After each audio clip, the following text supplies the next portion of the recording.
One day out of the blue, I found out my personal data had been leaked online. To make matters worse, one of my YouTube channels was hacked. The process to regain control and secure my channel again was not only daunting, but a massive waste of precious time. Hours, days, and weeks that could have been spent creating were mired in damage control.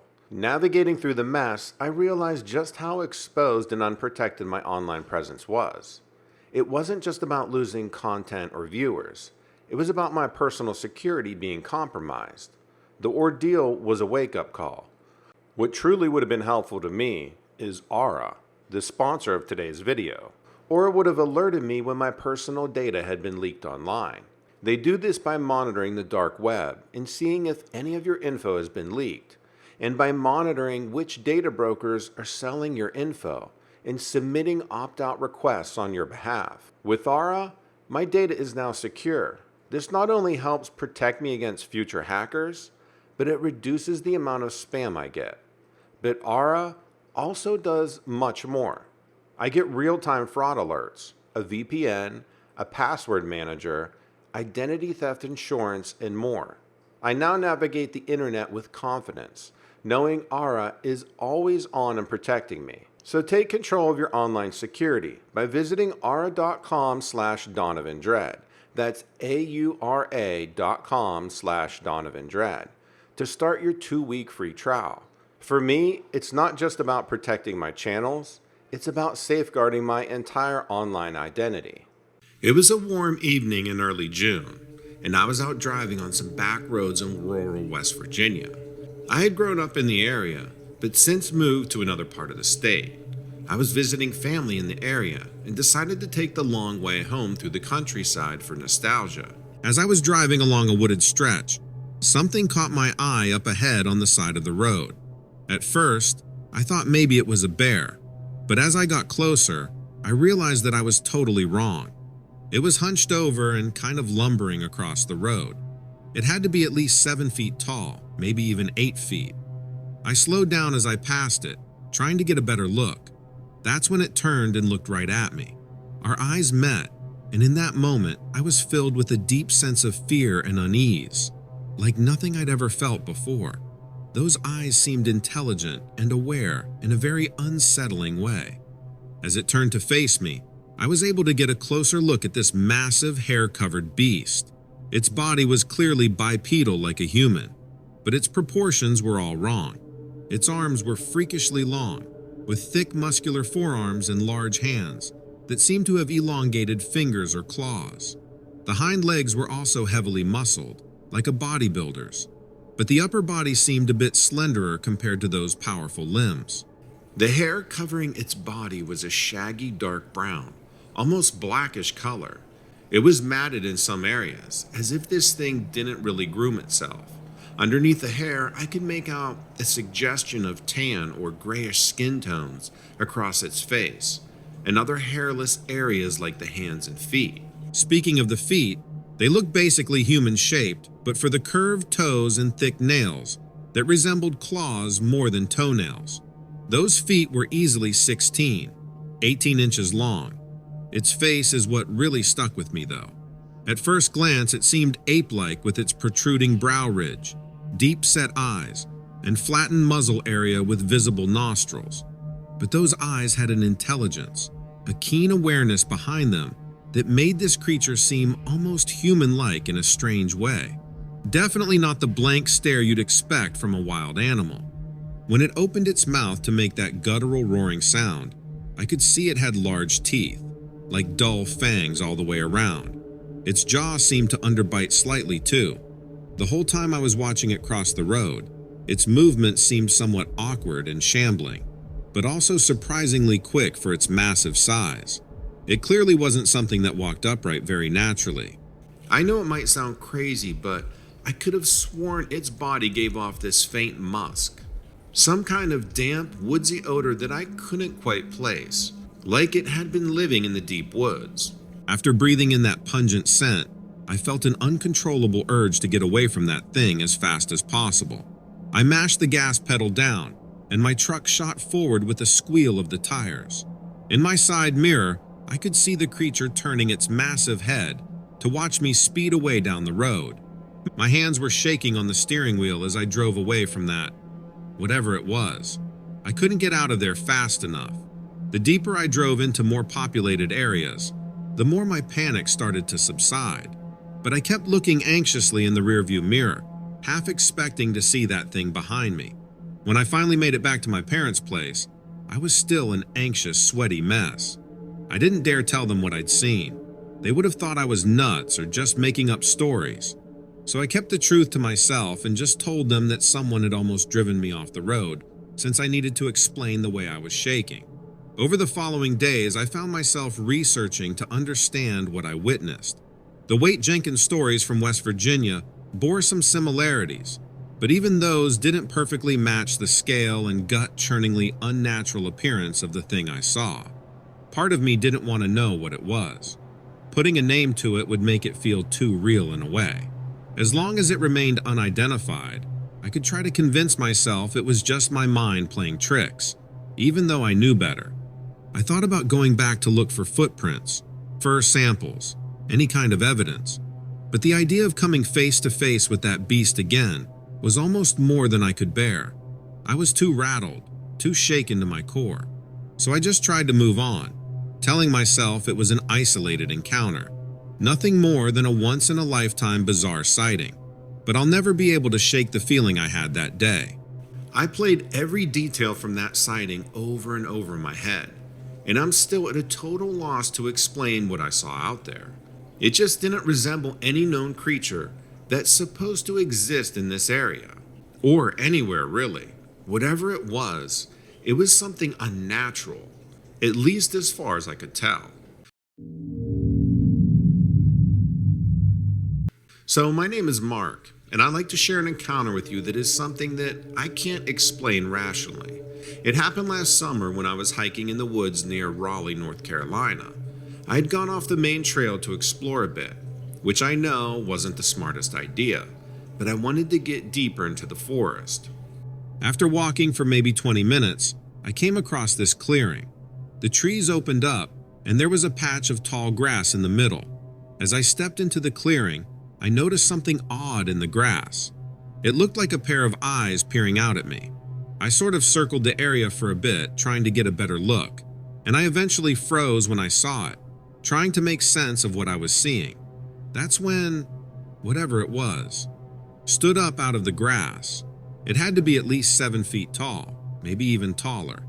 It was thin and lanky, with grayish-brown skin that looked leathery or scaly. The face is what sticks with me, though. It had these sunken-in eyes, like deep, dark pits in its skull. The nose and mouth seemed to blend together into some kind of snout or beak. I had no idea how to react as this creature just stood there staring at me with its hollow black eyes. Its arms hung down by its sides, with these long, bony fingers that seemed to twitch slightly. That's when it started making these garbled clicking noises from the snout area of its face, almost like a strange language I couldn't comprehend. It tilted its head as the noises got louder and more rapid, like it was agitated or angry that I had entered its territory. As it cocked its head, I got a better look at its face and features that made my stomach turn. The sunken eye sockets were even more pronounced from this angle, like the skull was caving in on itself. I could have sworn I saw a faint reddish glow emanating from deep inside those empty pits where eyes should be. Its snout extended out further than I initially thought, maybe 6 or 7 inches long, reminding me of those ancient saber-toothed skulls you see in museums. Except this wasn't a fossil. It was alive and staring straight at me, opening and closing its mouth as those garbled clicking sounds poured out. I could see 2 rows of sharp, pointed teeth lining the inside of its mouth, like a series of fangs or serrated edges. They didn't seem fit for chewing, but rather ripping and tearing. A horrifying forked tongue flicked in and out between those gnashing jaws. The textures of its grayish skin looked almost reptilian up close, comprised of hardened scales and protruding bony ridges along the brow and cheekbone areas. I noticed tufts of coarse black hair dispersed randomly, giving it an almost frayed appearance. Its skeletal frame was so sinewy and gaunt, I could make out the torso and every bony vertebrae that ran along its arched back and extended into that long, thin tail, which whipped back and forth. Those clicking sounds were growing more frequent and higher pitched now, like some sort of angered mating call or territorial warning to leave its domain. That's when the heavy plodding steps started, shaking the ground beneath my feet as it slowly lumbered towards me. Its towering, gaunt frame seemed to sway unnaturally as it closed the distance, like its bones could barely support its own weight. Still, it moved in a way that was almost hypnotic to watch. The bony ridges along its face and elongated snout seemed to flex with each gurgling growl that echoed from its throat. Strands of saliva hung from those rows of jagged fangs, dripping down toward the forked tongue that flicked feverishly. As it drew closer, I caught an overpowering stench like decaying meat and soiled earth. The temperature seemed to drop dramatically, or maybe it was just my blood pressure going sky high, and my breath turned to vapor with each gasping exhale. By now, the sounds emanating from that mouth cavity had risen to a deafening screech that seemed to reverberate through every cell in my body. Any sane person would have run at that point from whatever hellish thing stood before me, but I was paralyzed, rooted to that spot as the nightmare closed in. I don't know what unearthly force finally allowed me to break free from that trance, but something inside me snapped back to reality. As the creature reared up on its hind legs, unfurling its appendages, I finally regained control over my body and did the only thing I could think to do: run. I turned and bolted back the way I had come, branches whipping across my face as I plunged ahead blindly. The screeches and clicking grew fainter and more distant with every step, but I didn't dare look back. I just kept running and running, fueled by sheer primal terror. Eventually, I emerged onto a dirt trail I vaguely recognized. My surroundings slowly came back into focus as the adrenaline coursed through my veins. I paused, finally allowing myself to gasp for air, ears ringing from the silence that now enveloped me. I'm not sure how long I stood there or how far I had actually run, but I knew I had to put as much distance between myself and that thing as humanly possible. So I started moving again, following whatever path would lead me back to the main trailhead in safety. Even as I reached the parking area where my car was mercifully untouched, I still couldn't shake the sense of being watched, hunted. I did multiple sweeps of my surroundings, half expecting that gangly figure to emerge from the tree line at any moment. The drive back home was a blur, my mind racing almost as quickly as I drove, trying to make some sort of rational sense of what I had witnessed. But there was nothing rational about it. No known creature from this world could accurately describe what I had seen. It's been months since that incident, but I'm still no closer to understanding it. The memories are permanently seared into my brain. The image of that thing and the soul-piercing way it seemed to stare straight through me. It's entirely possible I experienced something that day that could rewrite our understanding of the natural world. Or maybe I'm just another poor soul left permanently disturbed and haunted by something never meant to be seen. All I know is what happened to me out there in those woods is real. I'll never be able to unsee it or purge it from my nightmares. Sometimes I doubt my own sanity, wondering if I should have pursued some kind of help to get me through this. I'm just terrified that whatever I bore witness to is still out there, patiently waiting to reveal itself again when I least expect it. That's the part I can't get over.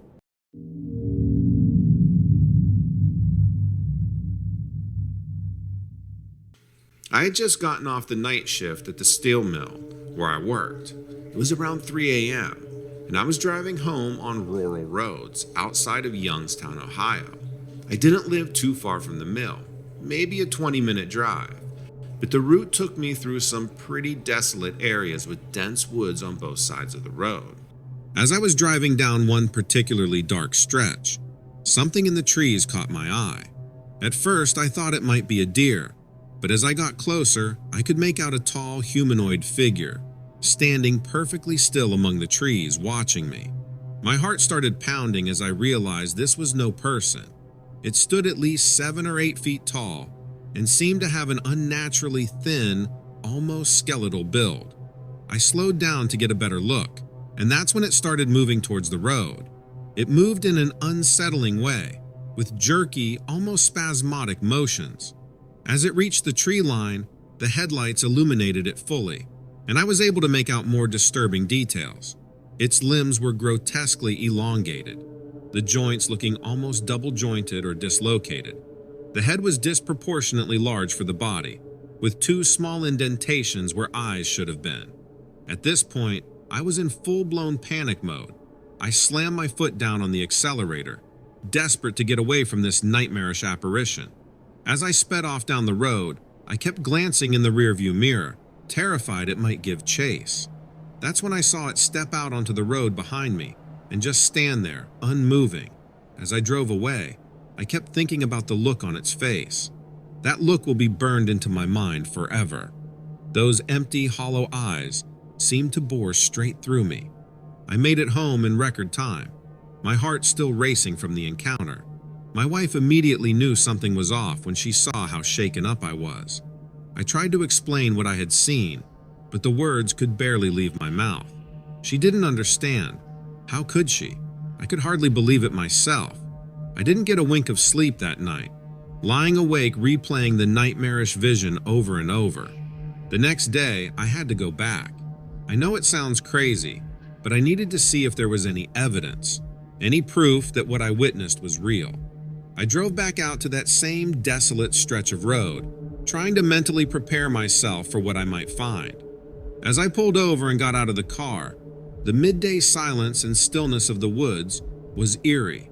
Not a bird, not a breeze, nothing. It was like the whole forest was on pause, just waiting for something to happen. I walked over to the tree line where I had first seen that thing emerge. The ground was flat and undisturbed. No footprints, no impressions, nothing out of the ordinary. I felt a chill go down my spine, realizing how unnatural this entire situation was. I ventured a few yards in, looking for any kind of trail or disturbance in the undergrowth that might indicate something large had been moving through the area. But there was nothing. No snapped branches, no trampled foliage, not even so much as a crushed twig or pile of disturbed leaves. It was as if the God-forsaken thing had simply materialized out of thin air. The more I looked around, the more unnerved I became. What could explain what I saw? Was I going insane? No. I knew what my eyes had witnessed, as outlandish as it seemed. That positively hellish, unnatural thing had been there, watching me from the woods in the dead of night. But why? What did it want? And where did it go? I'm not an idiot. I know how crazy this all sounds. If I hadn't seen it with my own 2 eyes, I would have called someone raving about some 8-foot-tall, half-dead giant monster in the forest. A total lunatic. But that's the thing. I did see it. I'll never be able to unsee it. Those hollowed-out eye sockets, that twisted, contorted body. It looked like it had been brutally mangled, like something that had crawled out of the worst nightmare you could possibly imagine. I've tried looking online for any similar encounters, anything that could possibly shed light on what I experienced that night. A few stories have some basic parallels, but nothing that exactly matches the sheer horror of what I witnessed. Maybe it's better that I don't find an explanation. Sometimes, ignorance is bliss compared to knowing the true diabolical nature of something so far beyond human comprehension. So that's my story. Take it or leave it, I don't care. All I know is that I'll never be able to set foot in those woods again. Whatever that ungodly thing was, I want no part of it. Sometimes, there are just some things in this world that aren't meant to be understood. I just wish I could get the image of those soulless, empty eyes out of my mind.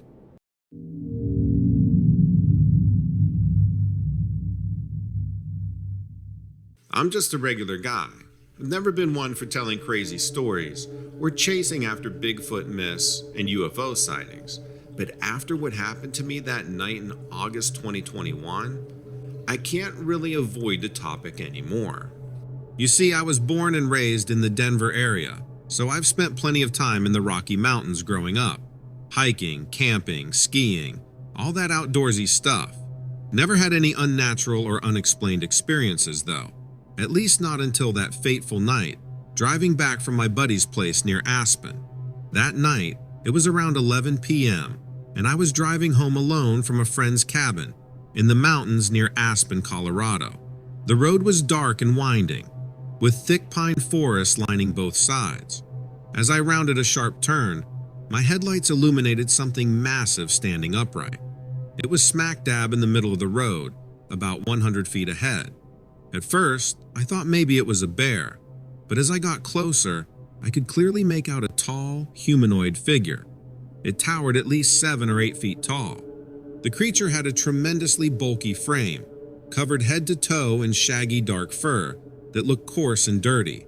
Its arms were incredibly long, dangling down almost to its knees, with big hands that seemed to have fingers or claws. As I slowly inched my car closer, I could make out more unnerving details. Its head was oblong and appeared to just go straight into its shoulders, with no discernible neck. I couldn't make out any distinct facial features other than 2 light-colored spots where its eyes should be. The most shocking thing was its mouth, which seemed to take up most of the bottom half of its head. As the headlights washed over it, I could see that its mouth was open in a way that definitely seemed like a warning. I glimpsed row after row of sharp, pronged teeth that looked more like a creature from the depths of the ocean rather than a land animal. It slowly turned its head towards my approaching car, almost robotically. We were about 50 feet apart at this point, just staring at each other as I was rolling towards it. That's when it started taking deliberate, lumbering steps forward right towards me in the car. Sheer terror gripped me at that point. I slammed on the brakes and threw the car in reverse, flooring it backwards. I didn't even think about backing off the road or into a tree. I literally just needed to get myself going the opposite direction. The creature instantly snapped into action, letting out a deep, guttural roar that I'll never forget. I would definitely say that it wasn't happy that I was getting away. It charged after me at an alarming speed, its arms swinging wildly as it closed the 50-foot gap in just a few gigantic strides. I was now turned around and heading away from it and watched in horror through the rearview mirror as it rapidly ate up ground behind me. Luckily, I had a head start, so I just kept flooring it, whipping around the tight mountain curves as fast as I could. The last I saw was its towering silhouette, reaching a tree line where it stopped and just watched me flee, surrounded by a cloud of dust and pine needles kicked up by its monstrous steps. I've never driven so recklessly in my life, just desperately trying to put distance between me and that ungodly thing. After finally reaching the main highway and getting back towards the outskirts of Aspen, I pulled off at a gas station. My hands were still trembling as I pulled the car into a parking spot under one of the bright lights. I just sat there gripping the steering wheel, trying to catch my breath and make sense of what I had just witnessed. I must have sat in that parking lot for a good 30 minutes, alternating between feeling utterly terrified at the thought of that massive, teeth-filled mouth and almost convincing myself that I had somehow imagined the whole thing.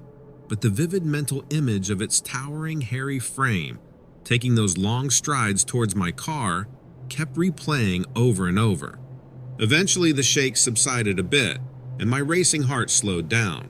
I fired off a quick text to my buddy telling him I was okay, but had a crazy story to share. Then I just continued sitting there motionless for a while longer, watching the empty highway through the gas station lights, half expecting to see that lumbering silhouette emerge from the tree line. By the time I finally felt calm enough to drive the rest of the way home, the night sky was just starting to give way to the light of dawn. To this day, I have no rational explanation for what I encountered out there in the woods that night.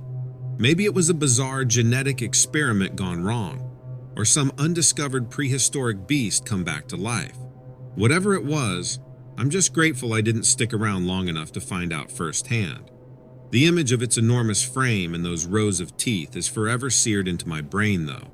I still have frequent nightmares about it, and I can't tell you how thankful I am that I didn't have to feel those teeth sear into my flesh, because that really would have been a nightmare that I don't know if I would have ever woken up from.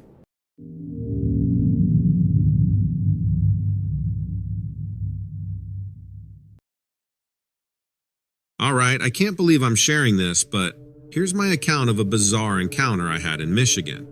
It was the summer of 2018, and I was working as a tree trimmer for a local company. We had a job out in the middle of nowhere, near a small town called Grayling.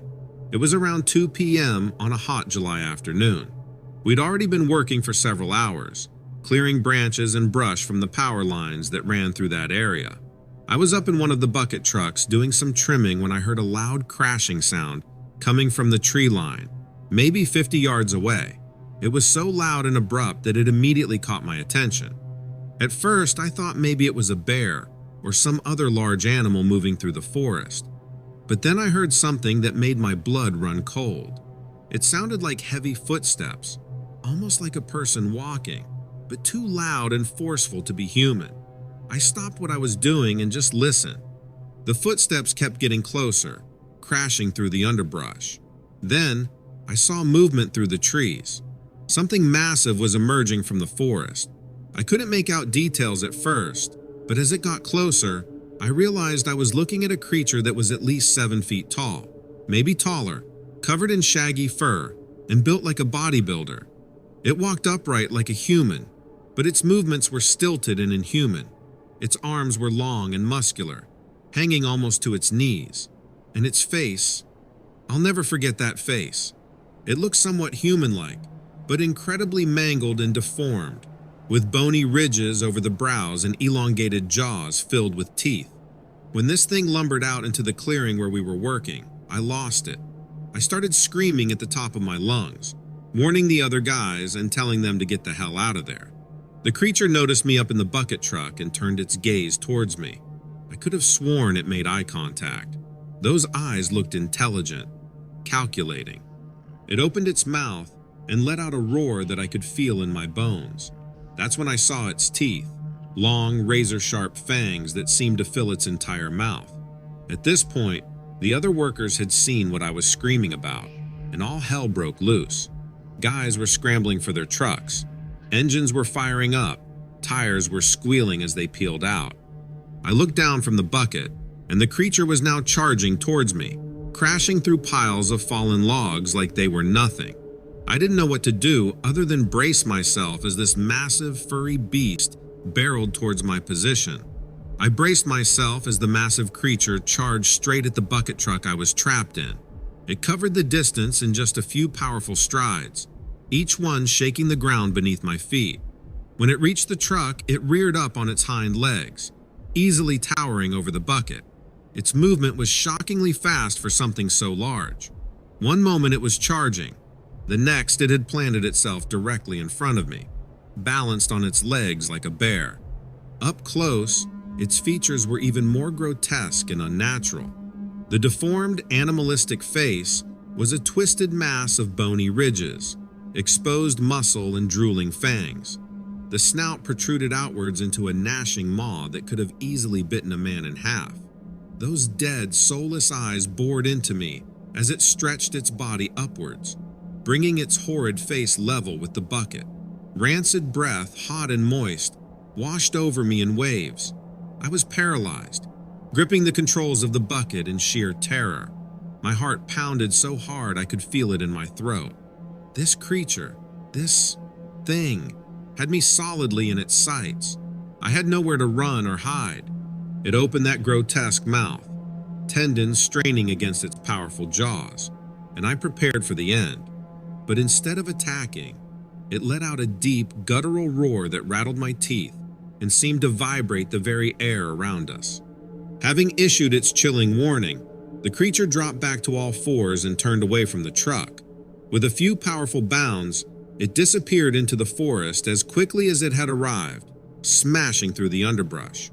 I stayed frozen in the bucket, unable to move or make a sound. My mind couldn't make sense of what I had just witnessed. Below me, the work site was in total chaos as my coworkers shouted and tried to restart trucks to get the hell out of there. After what felt like an eternity, I finally regained control of my body and descended the bucket to the ground. The other guys immediately bombarded me with frantic questions about what the hell that thing was. But I had no answers. Only the horrific image burned into my mind of that nightmarish, unnatural face mere feet away. No one wanted to stick around to find out if the creature would return. We packed up our gear as quickly as possible and got out of those woods, hauling ass back to town with the pedal floored. I've never experienced such visceral fear or disbelief in my life. To this day, I have no explanation for what we saw out there in the forest near Grayling that afternoon. Whatever that thing was, it seemed not of this world, part animal, part human, something that shouldn't exist. All I know is that I'll never set foot in those woods again, and I'll never forget the sight of that creature's mangled face, or the chilling roar that still haunts my nightmares.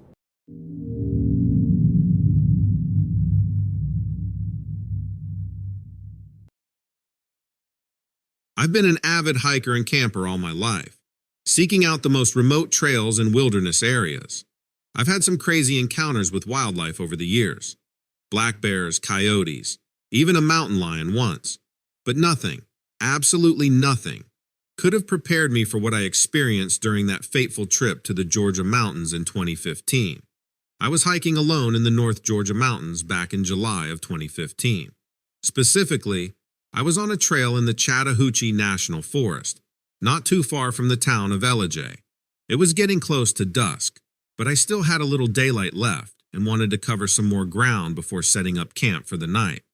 As I rounded a bend, I noticed something ahead on the trail in the distance. At first I thought it might be a bear, but as I got closer, I realized it was standing upright on two legs. That's when my heart started pounding. It looked sort of like a massively built man, covered in shaggy fur or hair, but its face was dog-like or wolf-like, with a long muzzle. I froze in my tracks, not making a sound, while this thing lifted its head and seemed to sniff the air. That's when it turned and looked right at me. Our eyes met for what felt like an eternity, but was probably only a few seconds. Its eyes looked intelligent and aware, nothing like the blank stare you'd expect from an animal. In that moment, I was absolutely terrified, but also fascinated. There was no doubt in my mind that this was no normal animal. It seemed to consider me for a moment, then turned and loped off the trail into the dense forest, moving in a strange, unnatural, hunched-over gait. I stood rooted to that spot for I don't know how long, catching my breath and processing what I had just seen. Part of me wanted to hightail it out of there as fast as I could, but another part was intensely curious about what I had encountered. Against my better judgment, I decided to slowly continue down the trail, scanning the woods on both sides carefully. Up ahead, I could see where the thing had crashed through the undergrowth, leaving a trail of bent branches and trampled foliage. I followed its path a little ways into the forest, but the light was fading rapidly. That's when I heard what sounded like heavy footsteps and the snap of a branch not too far off.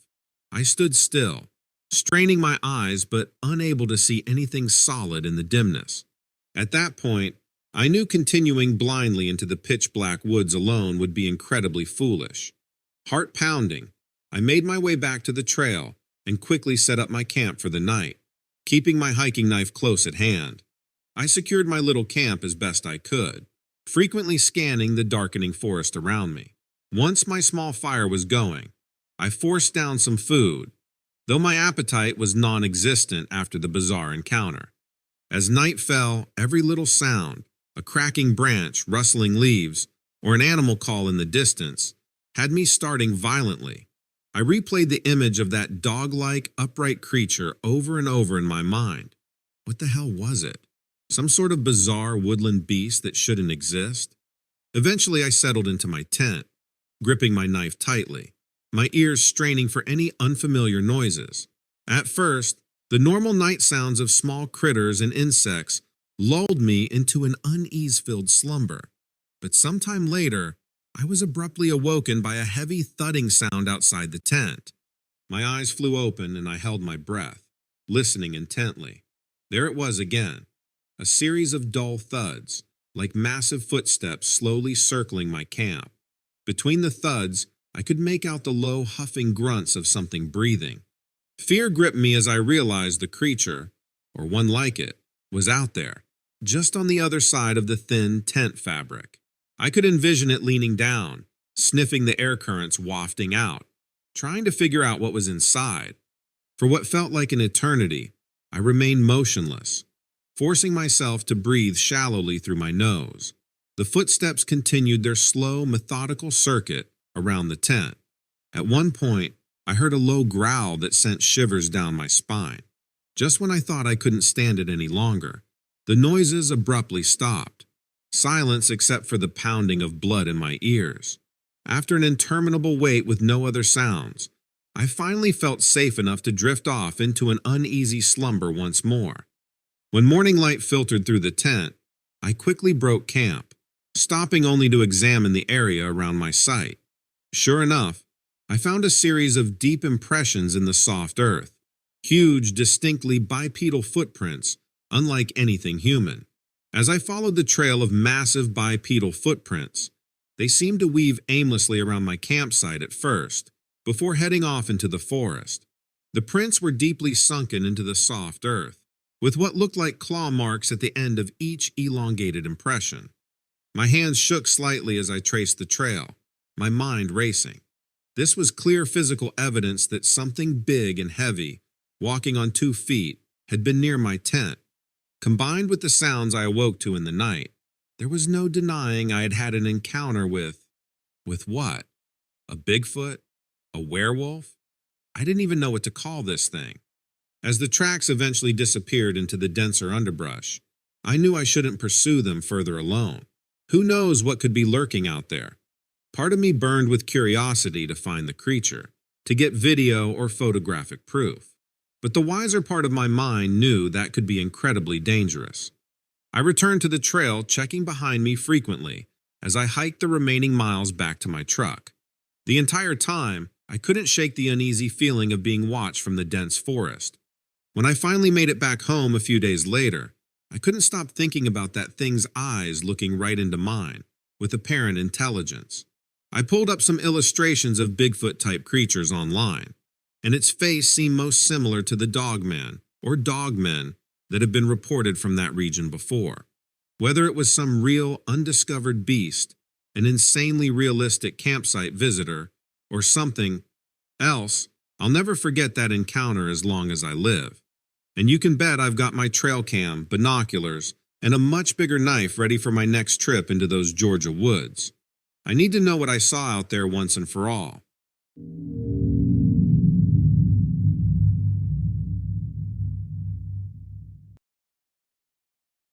I grew up just a few miles from Raccoon Creek State Park, in the southwestern corner of Pennsylvania.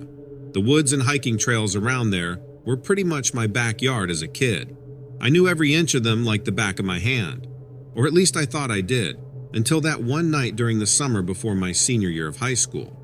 It was the 4th of July weekend, and a group of us decided to camp out overnight in the forest near the park boundaries. Luke's older brother had dropped us off on one of the more remote trails, about 2 miles from the main park entrance. We figured we'd hike in, set up camp, have a little bonfire and beer bash away from anywhere too populated or patrolled.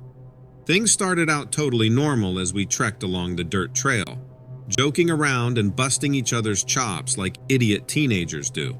We made it to our usual secluded camping spot as the sun was starting to set.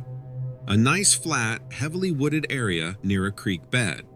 We quickly got a fire going, set up the tents, and started hanging out by the fire just talking and laughing. I'm not sure exactly what time it was, but it must have been around midnight or 1 a.m. We were all pretty faded, just chilling out around the fire, when suddenly this strange, low rumbling noise started coming through the trees. It almost sounded like, I don't know, a sort of vibrating, pulsing groan. At first, we joked that it was probably just a big bear or something, messing with us. The noise kept going, though, seeming to slowly close in on us from multiple directions. We shut up pretty quickly as the rumbling intensified, growing louder and weirder, surrounding our campsite. Luke was the first to notice something moving through the trees, off to the west side of our camp. He shakily pointed over in that direction, causing the rest of us to turn and look. That's when we saw them. These bizarre, lumbering figures, unlike anything I've seen before or since.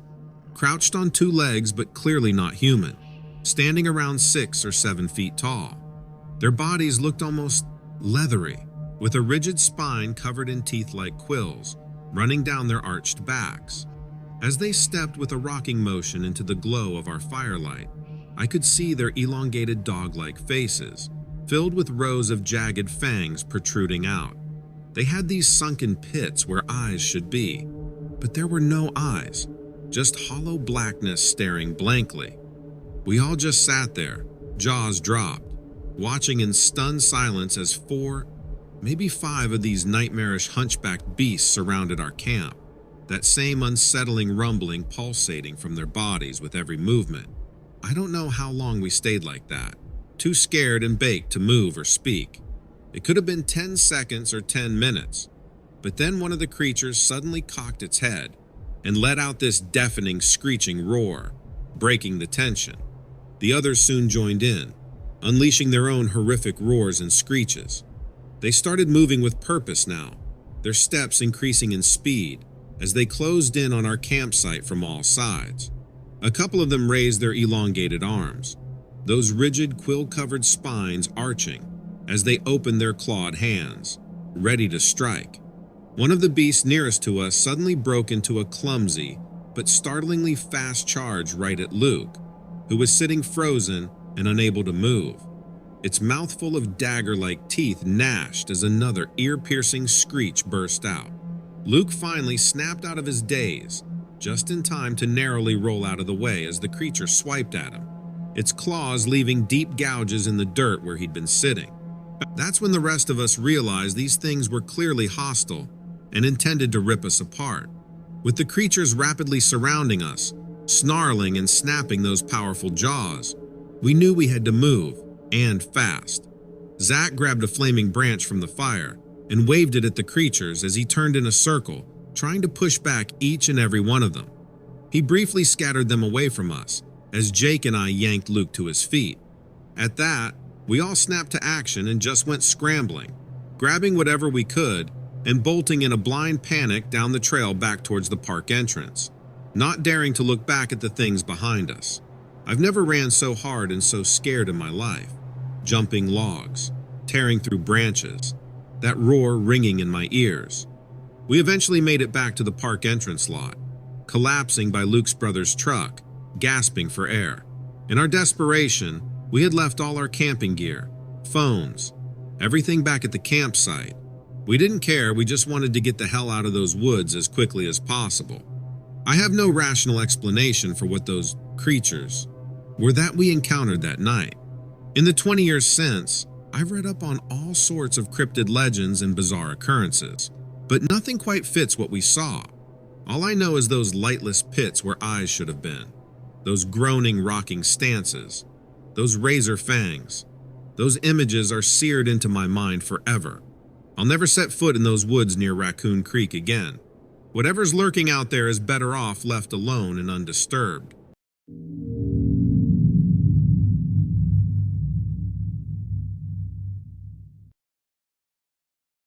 I'm just a regular guy from Albany who likes to hike and camp in the Adirondacks when I can get away from work. My favorite thing to do is take a Friday off and spend a long weekend in the woods.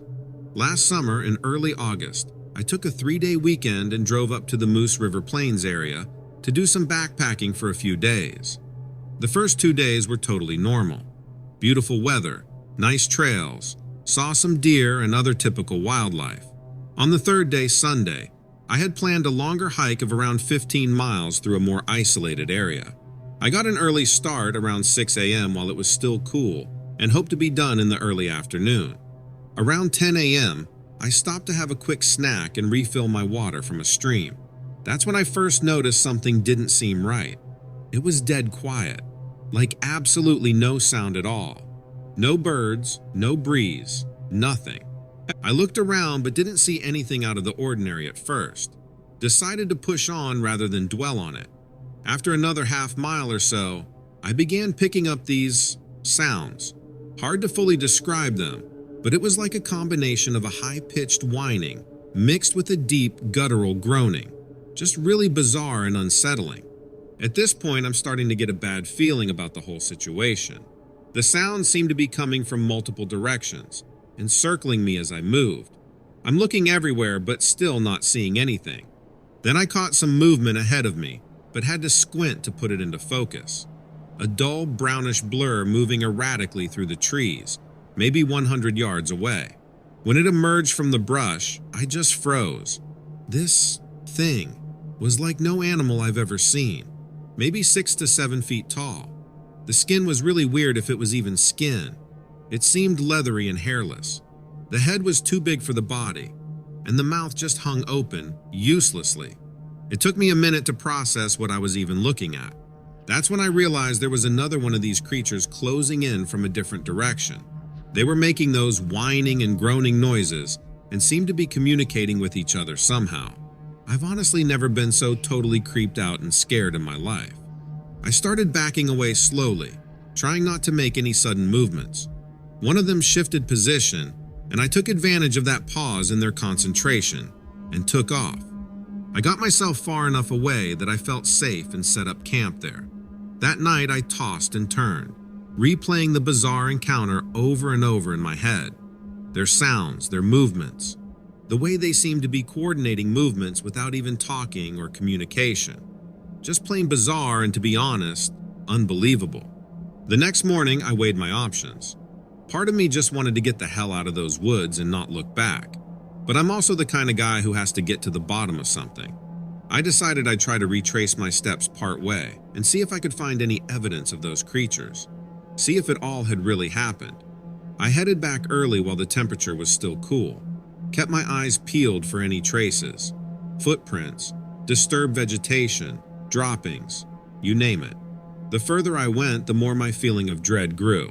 It was dead silent again, just like before I first encountered them. Then I saw it. A cleared out area maybe 75 feet from the trail.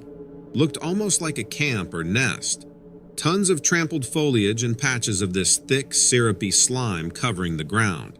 Still can't identify what it was. Had an odor too. Musky and slightly acidic. Like nothing I've ever smelled before. At the edge of the clearing, I found these tracks in the soil. 5 long toes, about 14 inches from front to back. Same width as my foot, but nearly twice as long.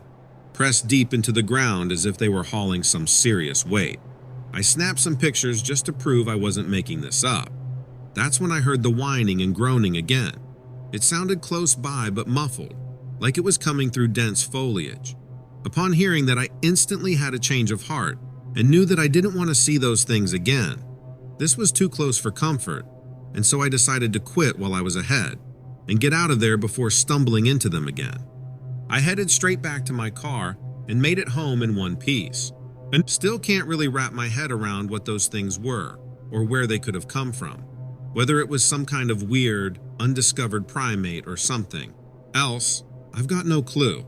What I do know, though, is that it was definitely the strangest and most disturbing experience of my life.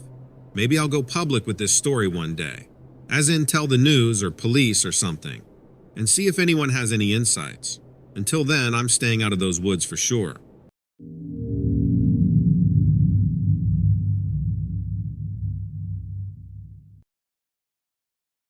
Reggie loved Japan. The culture, the landscape, the history. There's a lot there to appreciate. There's a lot there to lure a man across the ocean and away from his home. Reggie didn't mind having to learn a new language or having to make new friends. He loved Japan and was up for all of it. But you can't learn everything about a country just by reading about it. You can't see the scars on the land just by looking at a map. You can't come to know its people just by talking to them online. And you can't see the things living in the shadows until you're there, about to step into that darkness yourself. It didn't take Reggie long to find a shadow like that, one waiting to swallow him up and drag him down into the darkness. Some people find it in corners, in alleyways. Some people find it in the woods, hiding behind a tree. Reggie's shadow was a river. He wasn't much of a fisherman, but he was one to appreciate natural beauty. He picked a river, somewhere scenic, and decided to eat his lunch on the bank. He had one of those salads in the plastic bowls. Add your dressing, shake it up, and lunch is served. Plastic silverware and napkins he'd saved from a fast food restaurant. Reggie wasn't glamorous. He did at least pick up after himself. After absent-mindedly working his way through the meal, eyes always on the surface of the water, he set the bowl down beside him with his trash sealed inside. The river was alive, flowing with the current and rippling with the movement of the fish that swam beneath the surface. He couldn't make them all out, not completely, but he knew they were there. When they got close enough to the top for the sun to shine on their scales, he smiled. They were just as pretty as the rest of the country, he thought. He imagined the fish back home had their own beauty, although he'd never stopped to appreciate it. The turtle shell that breached the surface caught his eye. His attention jumped to the smooth brown carapace almost immediately. It was so different from the rest of the scene that he couldn't help but notice it. It was large too. It would have belonged to the largest turtle Reggie had ever seen. He was so excited that he stood up, trying to get a better view of the creature that was bobbing along with the rhythm of the river. That's when he saw its face. The turtle had a child's face, skin pale and eyes dark. Its thin red lips appeared to be smiling, although the creature's exact expression was obscured by the sunlight dancing in the water. That couldn't be right, he thought. He rubbed his eyes and stumbled backward, knocking the bowl at his feet into the current. It was sucked away by the river. He followed it briefly, searching for some sort of comfort in the sight of something so mundane, trash in the water. Then he heard the splash. He heard the water break as something emerged from its depths, approaching the bank where Reggie was standing. It was the creature. Of course it was.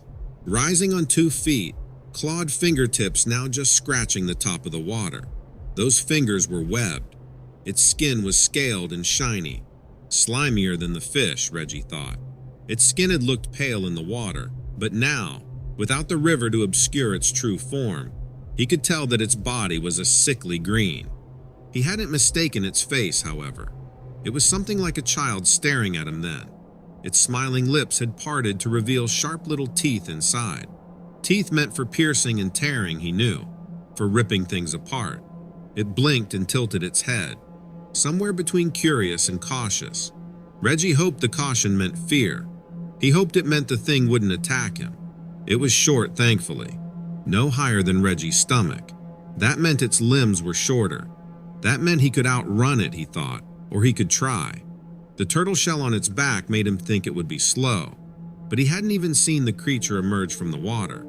It had moved so suddenly from the center of the river to its edge. Could it run as fast as it swam?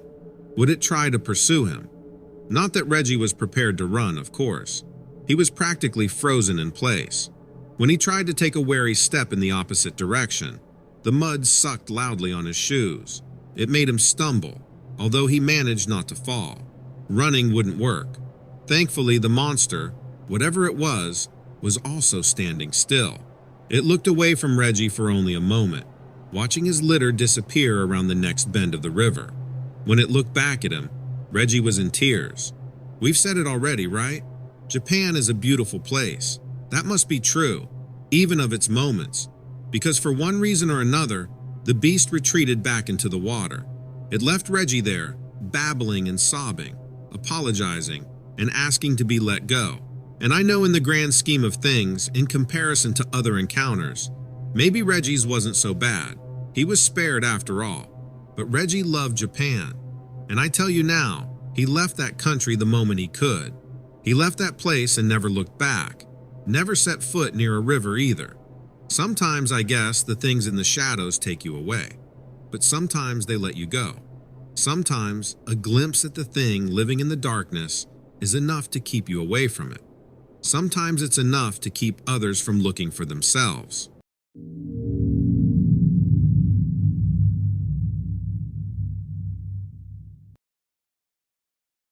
When was the last time you found yourself face to face with the unknown? With something that you couldn't explain, even if you wanted to? Sometimes people can't help but go searching for moments like that. But it's what they do in those moments that makes a story unique. Henry found himself in one of those encounters not long ago. While he'd never been a fan of the ocean or the lakefront, on one fateful summer evening, he found himself in the recesses of a local swamp down in Louisiana. He was chasing a rumor that locals only whispered about. the legend of the Frogman. Or maybe he was chasing the proof he needed to extinguish that story once and for all. Henry just wanted to accomplish something significant. His bored, idle summer had turned into a strange sort of motivation. At least as fall crept in, he could say he went on this adventure. Now his feet were wet, and his forehead was scratched, and the sweat on his back was sticking his shirt to his shoulders. He fidgeted and complained, only continuing because the thought of turning back was just as unpleasant as moving forward. Maybe he'd find a cool spot. Maybe he'd find a place to sit down. The air was thick with humidity, each step sinking into the squelching muck beneath. An eerie song of croaks and chirps surrounded him. The swamp had its very own orchestra, it seemed, and this was Henry's first time ever hearing it. It was far from his favorite type of music. The insects and the toads were almost aggravating. How could they be so comfortable in a place like this? Henry's skepticism, meanwhile, clung to him like the oppressive moisture in the air. His curiosity pushed him forward nonetheless. As the daylight faded, the area cast elongated shadows that seemed to dance and squirm in the dim light. Branches turned into snakes and worms. Logs turned into alligators, waiting to spring to life and snap their jaws at Henry's heels. His steps became wary, clumsy even. It made the journey even less pleasant somehow. The rustling leaves and occasional splash fueled his imagination. The feeling of being watched settled upon him. He assumed he was overthinking. Paranoia was even less comfortable than the heat. Then a soft, throaty croak echoed in the distance. It wasn't a regular frog's call. It sounded almost human, like a man whose lungs were full of water, like the most content drowning in the history of the world. That thought was enough to send shivers down Henry's spine. Whatever made the sound, he wanted to see it. A ripple soon disturbed the stagnant water, and a figure emerged from the shadows, covered in a slick, greenish hide. Pond scum sloughed off the shape like burned skin. It wasn't a creature of folklore or fairy tales that Henry found in the swamp. The frogman was real, and Henry stood frozen in disbelief. He'd been searching for an answer, for something to make his summer memorable, but now that he had it, what could he do but stand in terror? It was amazing, sure, but it was entirely inhuman. Bulbous eyes, gleaming like polished emeralds, fixed upon him. The creature's webbed hands clutched at the marshy ground as it approached, its movements unnervingly graceful. How could it move so effortlessly in a place that felt like quicksand? Henry's breath quickened. He fumbled for his phone, his trembling fingers struggling to capture evidence of the surreal encounter. The creature's eyes locked onto the device, and a guttural croak escaped its throat. Henry took it to be a warning, or maybe a question. He wondered if the creature mistook the phone for a weapon. It didn't matter. He couldn't risk using it and putting himself further into harm's way. The phone returned to his pocket. The frogman's humanoid face shared a glimpse of unspoken wisdom, gratitude. Those eyes looked knowledgeable. They even looked fearful in their own way. The longer Henry stared, the more the creature's mouth appeared to be frowning. Was it unhappy too? The air between them was charged with an otherworldly energy, and Henry's skepticism wavered in the face of the frogman. Reality was sinking in, however unbelievable, just like his boots were sinking into the mud. A low rumble then reverberated from the creature's chest. It wasn't a word, but Henry, startled, jumped, and took its meaning right away. It was a grunt of approval. The monster gestured towards the murky waters, inviting Henry to follow. Despite the fear gnawing at him, an urge that he couldn't quite explain compelled him onwards. It was like he was convinced, with just one more step, maybe everything would suddenly make sense. So he trekked in the wake of the frogman's steps. He followed the strange amphibian further and further into the water. When the frogman eventually descended into the murky depths, burying its head beneath the surface, Henry was left standing waist deep in the swamp. He was left staring at the ripples the creature left behind, unable to continue but unwilling to leave. He wanted to follow it, but why? He knew going further would certainly be disastrous, if not impossible, and yet, something wanted him to duck his head beneath the surface. After standing there for a while, only staring, clarity set in. Henry turned back. He was solemn. He was defeated despite the nature of his encounter. The walk back was even less pleasant than his journey into the swamp. Now his socks were soaking wet. His pants were stained by the dark water. And now, worst of all, he knew for a fact that living, monstrous things were lurking all around him. The snakes and the alligators didn't feel so unlikely all of a sudden. They'd be the most realistic thing he'd seen all day. Henry had found the very summer he was hoping for, and after he finally returned home, he regretted searching for it at all. A boring few months aren't the end of the world.